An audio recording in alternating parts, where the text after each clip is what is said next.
An imbecile habit has arisen in modern controversy of saying that such and such a creed can be held in one age but cannot be held in another. Some dogma, we are told, was credible in the 12th century, but is not credible in the 20th. You might as well say that a certain philosophy can be believed on Mondays, but cannot be believed on Tuesdays. You might as well say of a view of the cosmos that it was suitable to 3:30, but not suitable to 4:30. What a man can believe depends upon his philosophy, not upon the clock or the century. If a man believes in unalterable natural law, he cannot believe in any miracle in any age. If a man believes in a will behind law, he can believe in any miracle in any age. Suppose, for the sake of argument, we are concerned with a case of thaumaturgic healing. A materialist of the 12th century could not believe it any more than a materialist of the 20th century. But a Christian scientist of the 20th century can believe it as much as a Christian of the 12th century. It is simply a matter of a man's theory of things. Therefore, in dealing with any historical answer, the point is not whether it was given in our time, but whether it was given in answer to our question. And the more I thought about when and how Christianity had come into the world, the more I felt that it had actually come to answer this question.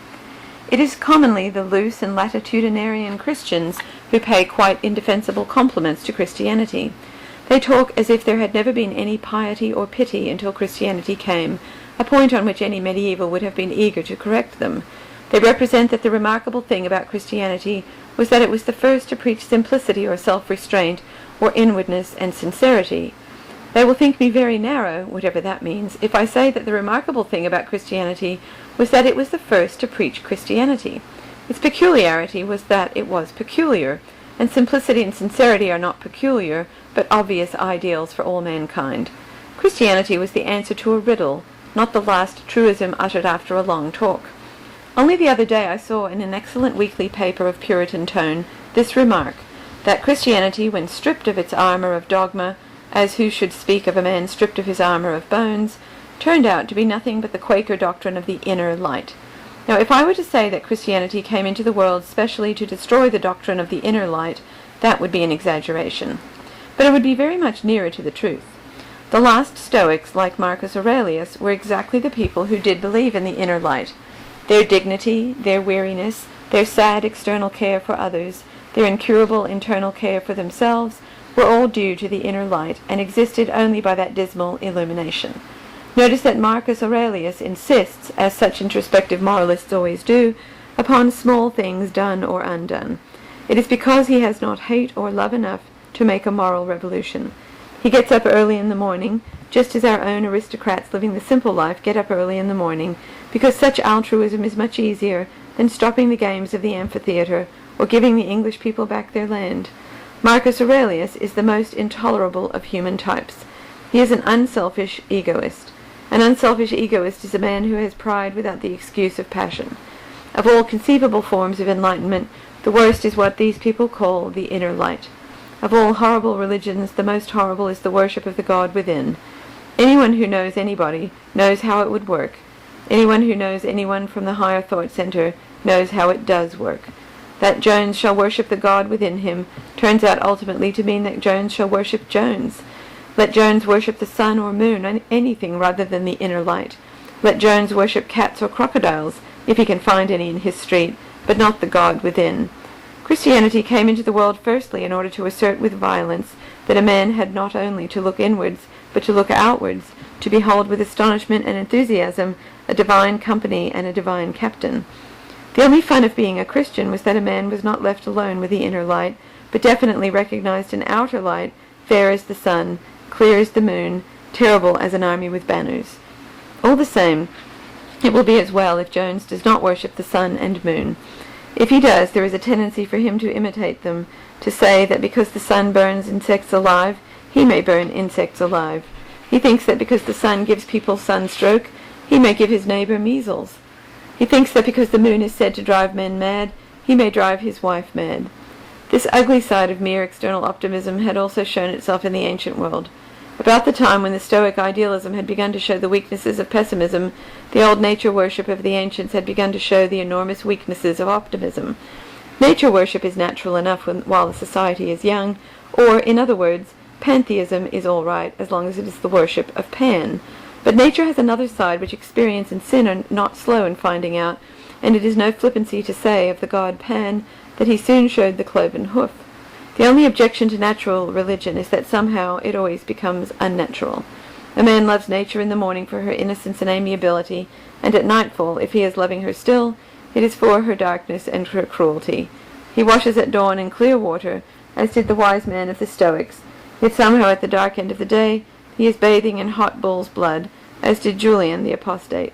The mere pursuit of health always leads to something unhealthy. Physical nature must not be made the direct object of obedience. It must be enjoyed, not worshipped. Stars and mountains must not be taken seriously. If they are, we end where the pagan nature worship ended.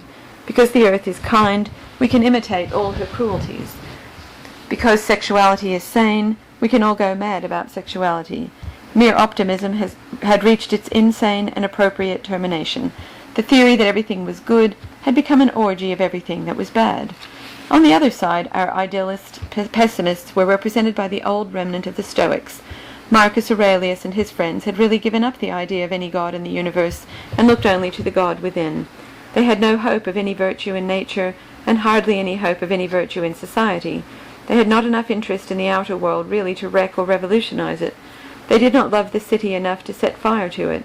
Thus the ancient world was exactly in our own desolate dilemma. The only people who really enjoyed this world were busy breaking it up, and the virtuous people did not care enough about them to knock them down.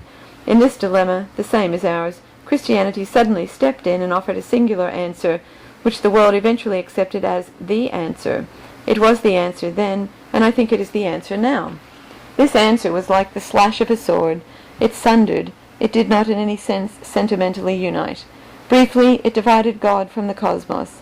That transcendence and distinctness of the deity, which some Christians now want to remove from Christianity, was really the only reason why anyone wanted to be a Christian. It was the whole point of the Christian answer to the unhappy pessimist and the still more unhappy optimist. As I am here only concerned with their particular problem, I shall indicate only briefly this great metaphysical suggestion. All descriptions of the creating or sustaining principle of things must be metaphorical, because they must be verbal. Thus the pantheist is forced to speak of God in all things as if he were in a box. Thus the evolutionist has, in his very name, the idea of being unrolled like a carpet. All terms, religious and irreligious, are open to this charge. The only question is whether all terms are useless, or whether one can, with such a phrase, cover a distinct idea about the origin of things. I think one can, and so evidently does the evolutionist, or he would not talk about evolution. And the root phrase for all Christian theism was this, that God was a creator, as an artist is a creator. A poet is so separate from his poem that he himself speaks of it as a little thing he has thrown off. Even in giving it forth, he has flung it away. This principle that all creation and procreation is a breaking off is at least as consistent through the cosmos as the evolutionary principle that all growth is a branching out. A woman loses a child even in having a child. All creation is separation. Birth is as solemn a parting as death. It was the prime philosophic principle of Christianity that this divorce in the divine act of making, such as severs the poet from the poem or the mother from the newborn child, was the true description of the act whereby the absolute energy made the world. According to most philosophers, God, in making the world, enslaved it. According to Christianity, in making it, he set it free. God had written not so much a poem, but rather a play he had planned as perfect, but which had necessarily been left to human actors and stage managers who had since made a great mess of it. I will discuss the truth of this theorem later. Here I have only to point out with what a startling smoothness it passed the dilemma we have discussed in this chapter. In this way, at least, one could be both happy and indignant without degrading oneself to be either a pessimist or an optimist. On this system, one could fight all the forces of existence without deserting the flag of existence. One could be at peace with the universe and yet be at war with the world. St. George could still fight the dragon, however big the monster bulked in the cosmos, though he were bigger than the mighty cities or bigger than the everlasting hills. If he were as big as the world, he could yet be killed in the name of the world. St. George had not to consider any obvious odds or proportions in the scale of things, but only the original secret of their design. He can shake his sword at the dragon, even if it is everything, even if the empty heavens over his head are only the huge arch of its open jaws. And then followed an experience impossible to describe. It was as if I had been blundering about since my birth with two huge and unmanageable machines of different shapes and without apparent connection, the world and the Christian tradition. I had found this hold in the world, the fact that one must somehow find a way of loving the world without trusting it. Somehow one must love the world without being worldly. I found this projecting feature of Christian theology like a sort of hard spike, the dogmatic insistence that God was personal and had made a world separate from himself. The spike of dogma fitted exactly into the hold of the world. It had evidently been meant to go there, and then the strange thing began to happen. When once these two parts of the two machines had come together, one after another, all the other parts fitted and fell in with an eerie exactitude. I could hear bolt after bolt over all the machinery falling into its place with a kind of click of relief. Having got one part right, all the other parts were repeating that rectitude as clock after clock strikes noon. Instinct after instinct was answered by doctrine after doctrine, or, to vary the metaphor, I was like one who had advanced into a hostile country to take one high fortress, and when that fort had fallen, the whole country surrendered and turned solid behind me. The whole land was lit up, as it were, back to the first fields of my childhood.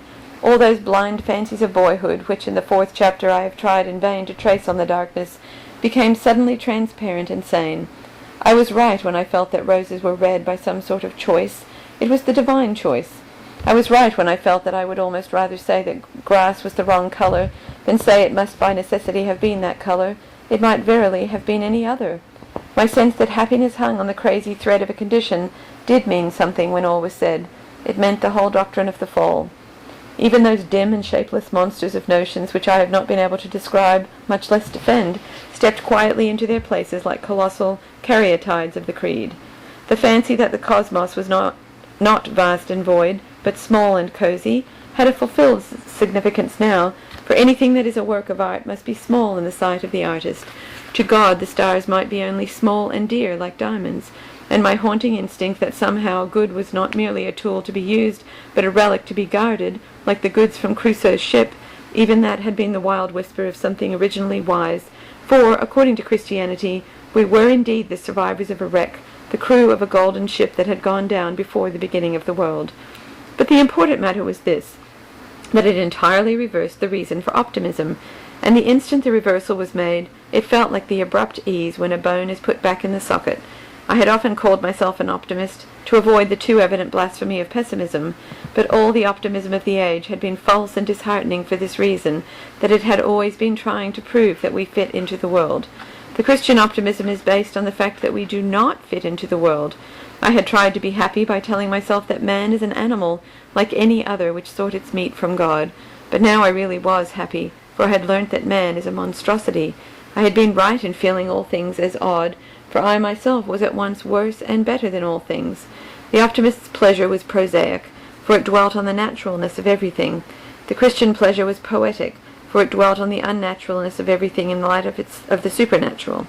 The modern philosopher had told me again and again that I was in the right place, and I had still felt depressed even in acquiescence. But I had heard that I was in the wrong place, and my soul sang for joy, like a bird in spring. The knowledge found out and illuminated forgotten chambers in the dark house of infancy. I knew now why grass had always seemed to me as queer as the green beard of a giant, and why I could feel homesick at home.